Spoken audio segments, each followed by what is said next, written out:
Home guard भर्ती 2025। इस video में हम होमगार्ड के पदों पर स्टेप बाय स्टेप आवेदन कैसे करें आसान तरीके से देखेंगे। चलिए सबसे पहले हम क्रोम ब्राउजर को अपने ओपन करते हैं और इसके सर्च बॉक्स में टाइप करते हैं यूपीपीआरबी या फिर सरकारी रिजल्ट। हम यहाँ पर सरकारी रिजल्ट टाइप करते हैं और सर्च कर लेते हैं। जैसे ही सर्च करते हैं यहाँ पर ऑप्शन देखने को मिलते हैं यूपी होमगार्ड फॉर्म 41,424 पोस्ट। इस पे हम क्लिक करते हैं। जैसे हम सिंपली इस पे क्लिक करते हैं न्यू पेज ओपन हो जाता है। नीचे की ओर स्क्रॉल डाउन करते हैं और नीचे की ओर ऑप्शन हमें दिखाई देता है apply online UP police OTR registration. हमें सिंपली अप्लाई ऑनलाइन पे क्लिक करना है।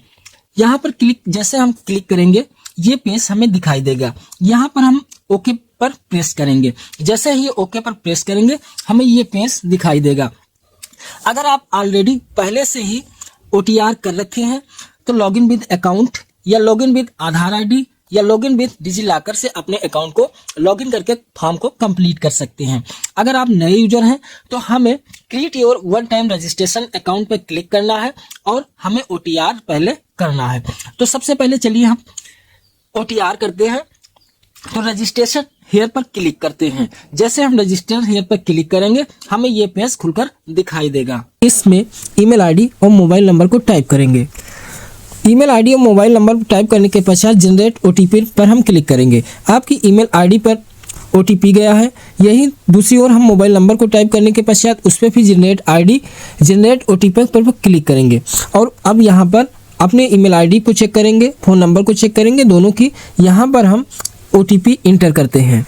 जैसे हम ओटीपी को यहाँ पर टाइप करेंगे वेरीफाई एंड प्रोसीड पर क्लिक करेंगे। ओटीपी सत्यापित हो चुका है। अब हम वेरिफिकेशन थ्रू आधार कार्ड से करेंगे या फिर अगर डिजिलॉकर है डिजिलॉकर से कर लेंगे। चलिए हम आधार कार्ड से अपना अकाउंट वेरीफाई करते हैं। आई एम कन्फर्म पर क्लिक करेंगे। उसके पश्चात वेरिफिकेशन थ्रू आधार का यहाँ पर अपना आधार नंबर टाइप करेंगे और जनरेट ओटीपी पर क्लिक करते हैं। जैसे हम ओटीपी को यहाँ पर फिलअप करेंगे फिर से वेरीफाई एंड प्रोसीड पे क्लिक करेंगे। सक्सेसफुली आधार हमारा जो है सत्यापित हो चुका है।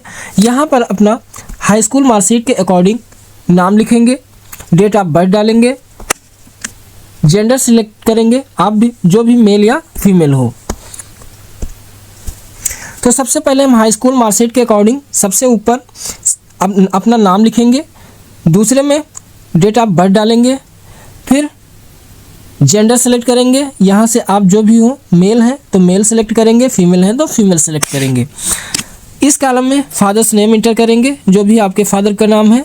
फिर वही दोबारा रीटाइप कर देंगे, फादर्स का नाम दोबारा भरेंगे। फिर प्रोसीड पे क्लिक करेंगे। यहाँ पर हम पासवर्ड बना लेंगे, जो भी आप पासवर्ड बनाना चाहते हैं, जिसमें एक कैपिटल लेटर होना चाहिए, कुछ स्मॉल लेटर होने चाहिए, नंबर्स भी होना चाहिए और स्पेसिफिक नंबर भी होना चाहिए। तो यहाँ पर हमारे द्वारा पासवर्ड भर दिया गया है। अब preview and create an account पे क्लिक करेंगे। यहाँ पर सबसे पहले राष्ट्रीयता चुनेंगे।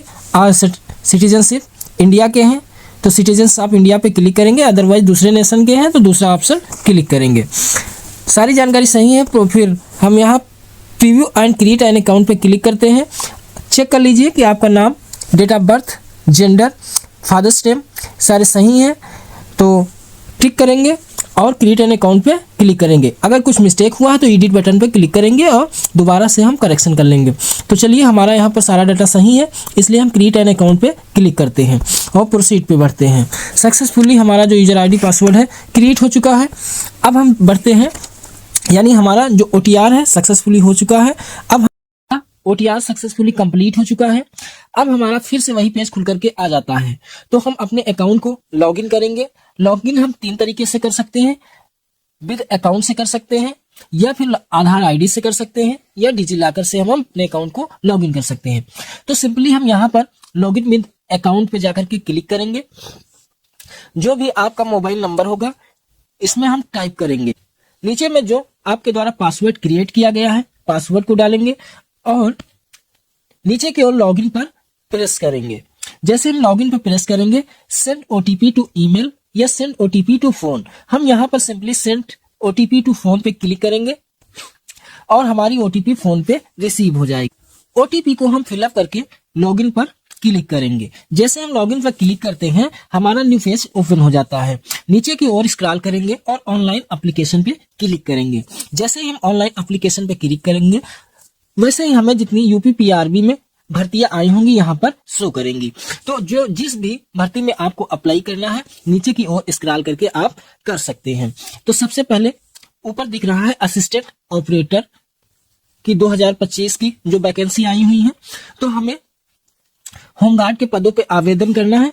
तो हम दूसरे ऑप्शन पे जाकर के नीचे वाले में उत्तर प्रदेश होमगार्ड के पदों पर एनरोलमेंट में जाकर के खाने में टिक करेंगे और अप्लाई पर क्लिक करेंगे। जैसे ही अप्लाई पर क्लिक करते हैं हमारा न्यू पेज ओपन हो जाता है।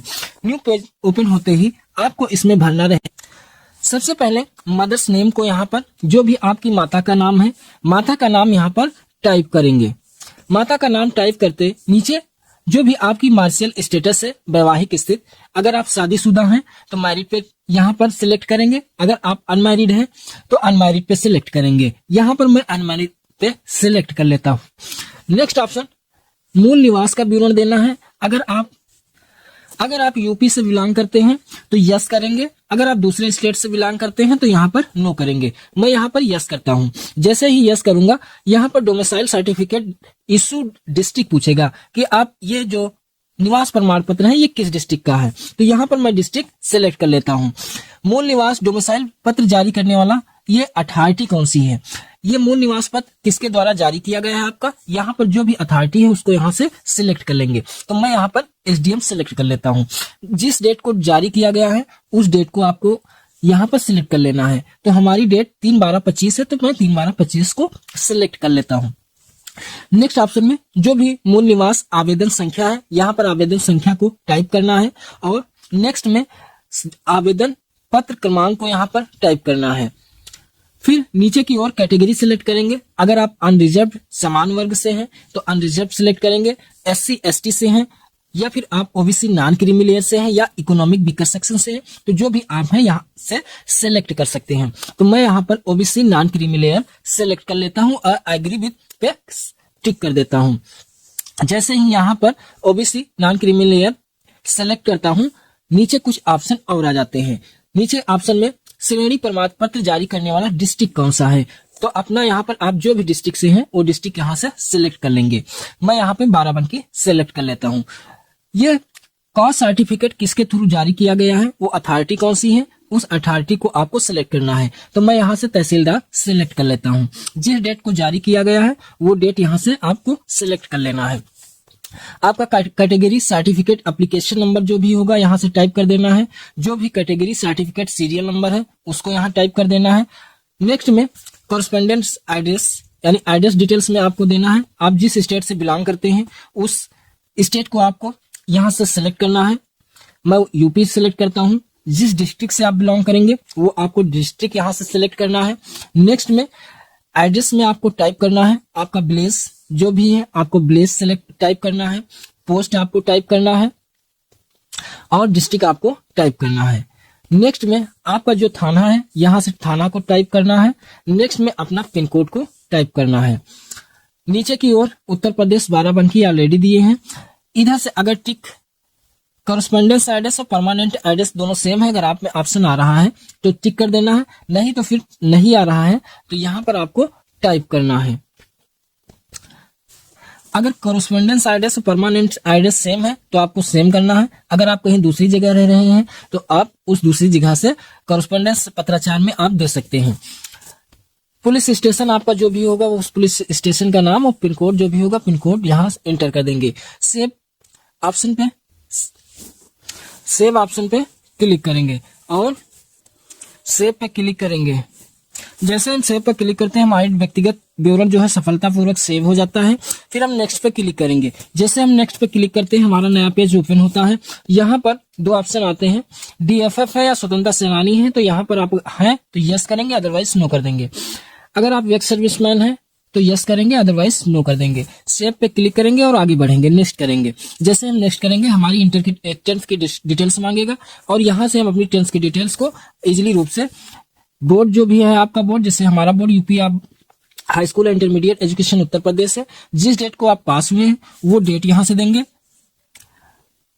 सिलेक्ट कर लेंगे और आपका जो भी रोल नंबर है यहां से आप रोल नंबर को इंटर करेंगे और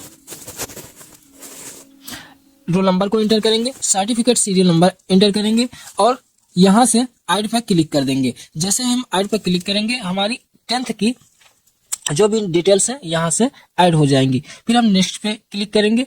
जैसे हम नेक्स्ट पे क्लिक करेंगे हमारी एजुकेशनल डिटेल्स में हमें सर्टिफिकेट अपलोड करने के लिए कहेगा, यानी कास्ट सर्टिफिकेट, जो कास्ट सर्टिफिकेट है उसको अपलोड करना है, निवास प्रमाण पत्र यानी डोमिसाइल सर्टिफिकेट को अपलोड करना है, 10th स्टैंडर्ड की मार्कशीट या फिर उसके इक्विवेलेंट जो भी आपकी मार्कशीट है उसको यहाँ पर अपलोड करना है। 10th का मार्कशीट या सर्टिफिकेट यहाँ से अपलोड करना है।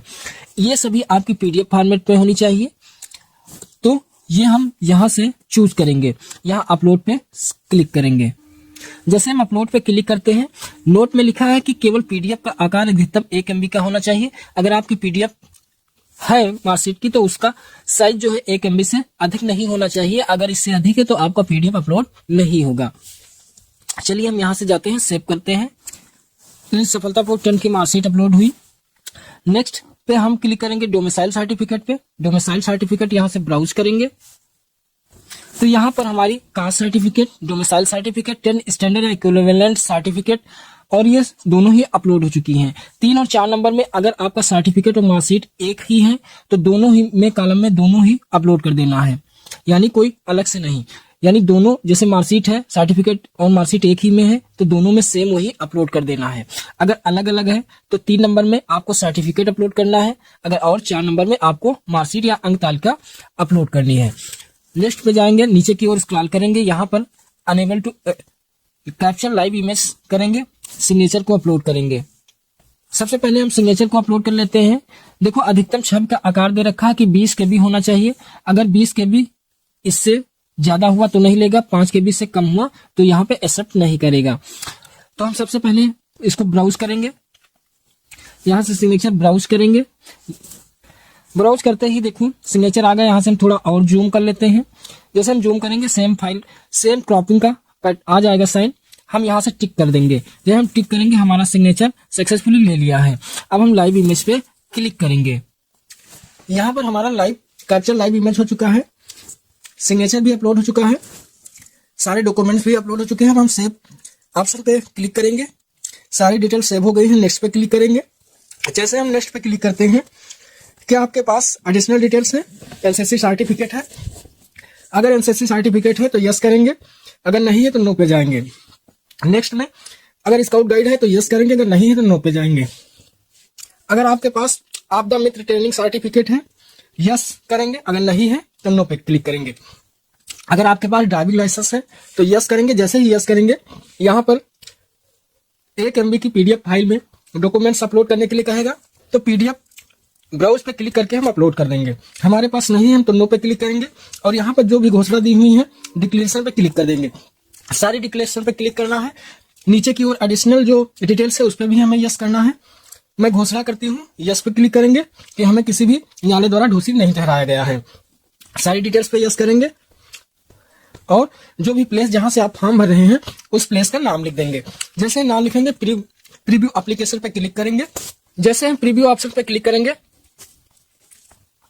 तो हमारा फॉर्म ओपन होकर के आ जाएगा।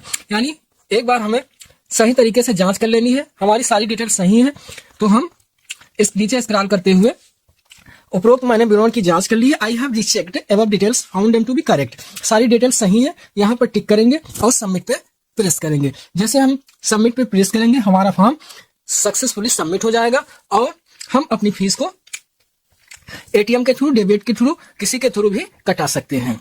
तो इस तरीके से हमारा फॉर्म सक्सेसफुली कंप्लीट हुआ। आई होप कि आप सही तरीके से समझ गए होंगे। Thank you.